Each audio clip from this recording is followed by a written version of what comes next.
महालक्ष्मी योग के साथ ही प्रारंभ हो रहा है जनवरी माह। पूरे माह में बड़े राजयोगों का लाभ मिलने वाला है। निश्चित रूप से ये माह अत्यंत विशेष रहने वाला है, बड़े लाभ देने वाला है, बड़े परिवर्तन करा के आपके जीवन को एक प्रगति का अवसर देने वाला है। संपूर्ण रूप से महालक्ष्मी योग धन का प्रबल लाभ बनाने वाला है। जय श्री गणेश, नमस्कार। मैं आचार्य संजय द्विवेदी। मेरे समस्त प्रबुद्ध दर्शकों का मेरे चैनल पर हार्दिक स्वागत है। आज मैं वृषभ राशि के लिए जनवरी माह के मासिक राशिफल को लेकर आपके सम्मुख उपस्थित हूं। जनवरी माह में जो ग्रहों की स्थितियां था, जो ग्रहों के परिवर्तन हैं, वो इस माह में किस प्रकार का लाभ दे सकते हैं, कौन सा भाव प्रबल होगा, कहां कितना लाभ ले पाएंगे, कहां पर समस्या आ सकती है, उसका क्या निराकरण है, संपूर्ण विश्लेषण मैं पूर्ण तरीके के साथ करने जा रहा हूं। प्रत्येक भाव के अनुसार, प्रत्येक ग्रह के परिवर्तन के अनुसार किस प्रकार से ये माह आपको लाभ देने वाला है, किस प्रकार से आपके लाभ में वृद्धि कर सकता है, क्या अवसर मिल सकते हैं, इसका संपूर्ण विश्लेषण मैं करने जा रहा हूं। जहां पर जो समस्या होगी उसका क्या निराकरण है, यह भी मैं बताऊंगा। प्रिय दर्शकों, यदि अभी तक आपने चैनल को सब्सक्राइब नहीं किया तो कृपया सब्सक्राइब कर लें, बेल आइकन को प्रेस करके ऑल पर क्लिक कर दें।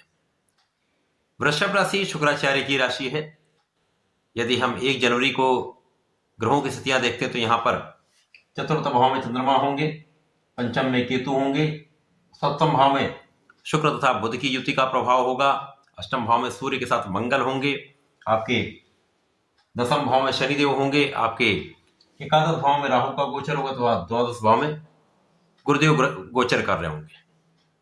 इसके पश्चात इस माह में पहला परिवर्तन बुध का है, जो वर्तमान समय में वक्री अवस्था में चल रहे हैं। ये मार्गी होंगे तथा 7 जनवरी को अपनी राशि का परिवर्तन करके धनु राशि में प्रवेश करेंगे। इसके पश्चात 15 जनवरी को सूर्यदेव अपनी राशि का परिवर्तन करके मकर राशि में प्रवेश करेंगे। शुक्राचार्य का परिवर्तन 18 जनवरी को हो जाएगा, जहां पर ये धनु राशि में प्रवेश कर जाएंगे। तो ये ग्रहों की स्थितियां हैं। यहां पर प्रारंभ से ही यदि देखें तो बड़े राजयोगों के साथ ही प्रारंभ हो रहा है। जैसे मैंने कहा, महालक्ष्मी योग के साथ ही ये माह प्रारंभ हो रहा है। तो वृषभ राशि के लिए सप्तम भाव में महालक्ष्मी योग का निर्माण है, जहां पर विशेष स्थितियां बन रही हैं। सप्तम भाव जो कि एक केंद्र का भाव है, अत्यंत प्रबल भाव होता है। कुंडली के सर्वाधिक शुभ प्रभाव देने वाले भाव में केंद्र का भाव, इसके पश्चात त्रिकोण के भाव हैं, एकादश तथा धन का भाव। यहां पर केंद्र के भाव में सप्तम भाव में जब लक्ष्मी योग बनेगा तो सीधी दृष्टि का प्रभाव आपके लग्न पर। अब चूंकि यहाँ पर शुक्राचार्य की ही राशि है, शुक्राचार्य ही यहाँ पर सप्तम भाव में बुध के साथ गोचर कर रहे हैं, तो उस महालक्ष्मी योग का प्रभाव आपके व्यवहार में, आपके प्रभाव में अत्यंत वृद्धि करने वाला है। आपकी क्षमता में वृद्धि करने वाला है, आपके ज्ञान में वृद्धि करने वाला है, आपकी बुद्धि का स्तर अत्यंत प्रबल रहने वाला है, आप कुशाग्र होने वाले हैं। साथ ही साथ महाधन का योग आपको महाबलशाली बना रहा है, क्योंकि यहाँ पर धन के स्वामी के साथ युति का प्रभाव आपके सप्तम भाव में होकर लग्न को देख रहा है। महाधन का योग वृषभ राशि के लिए बन रहा है। निश्चित रूप से अत्यंत श्रेष्ठ महाप्रारंभ हो रहा है, जहां पर बड़े परिवर्तन विशेष लाभ देंगे। अब तो ये महालक्ष्मी योग निश्चित रूप से आपको ऐश्वर्यवान, धनवान, ज्ञानवान, बुद्धिमान बना ही रहे हैं, आपको आकर्षक भी बना रहे हैं। आपके अंदर प्रेम का गुण भी बहुत अच्छा रहने वाला है तथा आप लोगों को प्रभावित करने वाले हैं। लोगों के बीच में आपका प्रभाव बढ़ने वाला, यश की वृद्धि होने वाली, क्योंकि शुक्राचार्य ऐश्वर्य के कारक है, धन के कारक है, सुख संपदा, जीवन का समस्त सुख प्रदान करते हैं। धन के स्वामी के साथ जब ये होंगे, साथ ही साथ ये पंचम के भी स्वामी बुध हैं।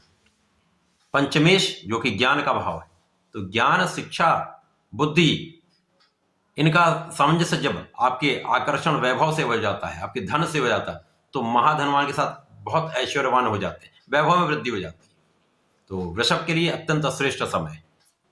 इसके साथ ही साथ ये आपके गज केसरी का प्रभाव चतुर्थ भाव में, यहाँ पर गुरुदेव बृहस्पति द्वादश में होकर, यद्यपि यहाँ पर ये निर्बल भाव में है, त्रिक भाव में है, परंतु गुरुदेव का जो भी कार्यकत्व है वो संपूर्ण प्रदान करते हैं अपने संपूर्ण बल के साथ। यहाँ पर मित्र की राशि में तो कुछ बहुत कठिन समस्या नहीं है, परंतु यहाँ पर बहुत बड़ा लाभ गुरुदेव जो दे सकते हैं वो नहीं दे पाएंगे, परंतु आपके सुखों में वृद्धि का अवसर आपको अवश्य मिलेगा।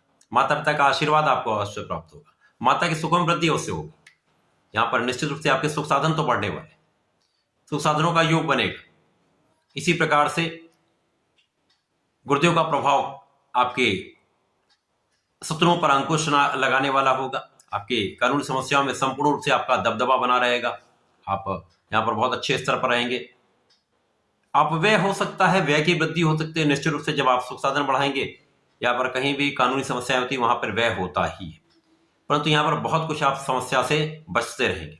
गुरुदेव का प्रभाव आपके आयु की भी रक्षा करने वाला है, आपकी आध्यात्मिकता में वृद्धि करने वाला है। आपका कुछ व्यय आध्यात्मिक यात्राओं में भी हो सकता है, ज्ञान बढ़ाने के लिए भी हो सकता है। विशेष ज्ञान में आपकी रुचि बढ़ेगी, जिसके कारण भी आप व्यय कर सकते हैं। बड़े ज्ञान को प्राप्त करने के लिए भी धन का व्यय किया जा सकता है, तो ये अच्छा है।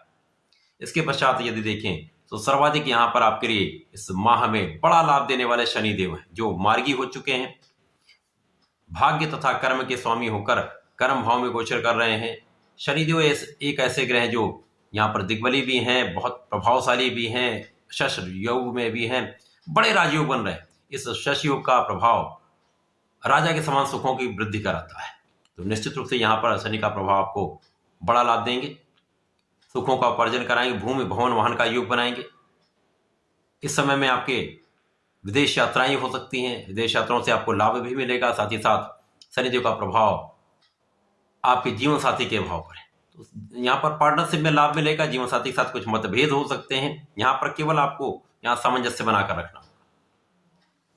इसके पश्चात यहाँ पर यदि हम देखते हैं तो आपके जो द्वादश के स्वामी है तथा सप्तम के स्वामी, उनका अष्टम भाव में होना, यहाँ प्रारंभिक समय में मंगल अष्टम भाव में ही है और इस माह में ही, पूरे माह में ये अष्टम भाव में रहे, तो यहाँ पर आपके जीवन साथी के साथ सामंजस्य में समस्या, जीवन साथी के साथ क्लेश की स्थिति, इसमें निश्चित रूप से वृद्धि हो सकती है। तो यहाँ पर बहुत सावधान आपको रहना होगा, यहाँ बहुत सामंजस्य बनाकर रहना होगा। या हो सकता है कुछ समय के लिए आपकी दूरी भी हो सकती है। यदि आपकी कुंडली में कोई निर्बल अवस्था नहीं है, सप्तमेश बलवान है, तो कोई बड़ी समस्या नहीं होने वाली, केवल आपको सामंजस्य बनाना है। सावधानी उन लोगों को रखनी जहां पर सप्तम भाव पीड़ित है, दूषित है या अष्टम भाव में है, उनके लिए ये कठिन समस्या है, वहां पर बड़ी समस्या आ सकती है। इसी के साथ साथ जो सूर्यदेव हैं, सूर्यदेव इस सुख भाव के स्वामी होकर अष्टम भाव में है।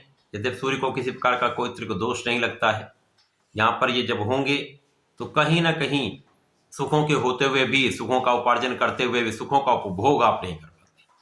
सुखों की वृद्धि हो सकती है, परंतु सुखों का उपार्जन आप नहीं कर पाते, किसी ना किसी कारण से, तनाव के कारण से अथवा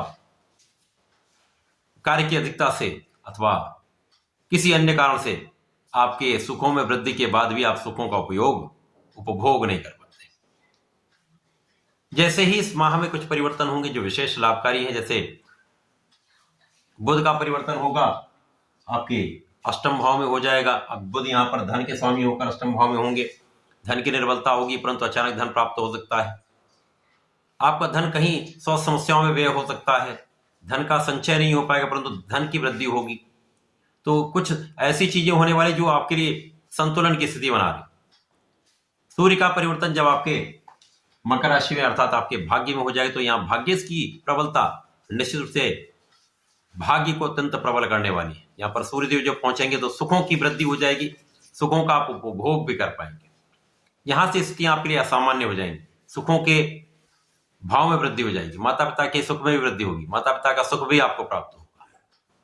तो जो समस्याएं चल रही थी उनमें कमी आना प्रारंभ हो जाएगी। इसी प्रकार से जब शुक्राचार्य का राशि परिवर्तन आपके अष्टम भाव में होगा, तो यहां से कुछ समस्या हो सकती है। यहाँ पर आपको अपने स्वास्थ्य का ध्यान रखना होगा, अपने भोग विलास से बचना होगा, खाने पीने में पूर्ण नियंत्रण रखना होगा, अपने जीवन शैली को चेंज करना होगा, अपने जीवन शैली में परिवर्तन करके अपने भोजन शैली को परिवर्तित करना होगा, अनावश्यक किसी कार्य से बचना होगा, भोग की अधिकता से कष्टों की अधिकता हो सकती है। आप यहां पर धन का संचय नहीं कर पाएंगे, जिसके कारण आपके तनाव में वृद्धि हो सकती है। तो इस माह में विशेष रूप से जो स्थितियां बन रही हैं वो आपके लिए लाभकारी हैं, परंतु माह के मध्य से जो राशि ग्रहों का परिवर्तन होगा वो कहीं ना कहीं आपके लिए सावधानी का अलार्म बजा रहा है। तो यहाँ पर आपको सावधान अवश्य रखना होगा। अब यहाँ पर राहु की जो स्थिति है वो पूरे वर्ष में आपके लाभ भाव में ही होगी। तो जैसा कि राहु का स्वभाव है, लाभ तो बढ़ाएंगे, अचानक आपको धन लाभ देंगे, आपके लाभ में वृद्धि करेंगे, परंतु कहीं ना कहीं से संतान का पक्ष कुछ निर्बल होगा। शिक्षा के क्षेत्र में यदि आप कुछ कार्य कर रहे हैं तो वहां पर कुछ असंतुलन की स्थिति आ सकती है। इसी प्रकार से शिक्षा ले रहे हैं, ज्ञान ले रहे हैं, तो वहां पर कुछ अवरोध अवश्य आ सकते हैं। यद्यपि इनसे संबंधित होकर जो लोग कार्य कर रहे हैं, नौकरी कर रहे हैं, तो वहां पर लाभ की वृद्धि हो रही, तो लाभ की वृद्धि तो होगी, परंतु कहीं ना कहीं कुछ समस्याएं भी होंगी। किसी भी प्रकार से यहाँ पर प्रेम संबंधों के लिए ये समय बिल्कुल सही नहीं। यहाँ पर इन संबंधों पढ़ना आपके लिए श्रेयस्कर नहीं होगा। यहाँ पर इनसे बच के रहेंगे तो जीवन में आपके प्रगति भी होगी, आप बिना कारण किसी समस्या से बचेंगे। तो वृषभ राशि के लिए जनवरी माह एक अच्छा माह है। यहाँ पर कुछ सावधानियों के साथ आप चलेंगे तो बड़ा धन का लाभ मिल सकता है, आपके धन में वृद्धि हो सकती है, सुखों के उपार्जन में आपको सफलता मिल सकती है, परंतु सावधान तो आपको अवश्य रहना होगा। इसी प्रकार से वृषभ राशि के जातकों के लिए आपको नियमित रूप से भगवान सूर्यदेव को जल देना चाहिए, जिससे आपका आत्मबल प्रबल हो, आपकी क्षमता में वृद्धि हो, आप सही डिसीजन ले पाए, तथा पूरे वर्ष आपको भगवान महाकाल को जलार्चन करना चाहिए। प्रत्येक शुक्रवार को दधिये से अभिषेक करना चाहिए। यदि पंचामृत से अभिषेक कर लेते हैं तो ये आपकी समस्त समस्याओं का अंत भी कर देंगे, तो आपको कष्टों से भी बचाएंगे, लाभ की वृद्धि हो जाएगी। तो ऐसा करके इसका लाभ लें। धन्यवाद, नमस्कार।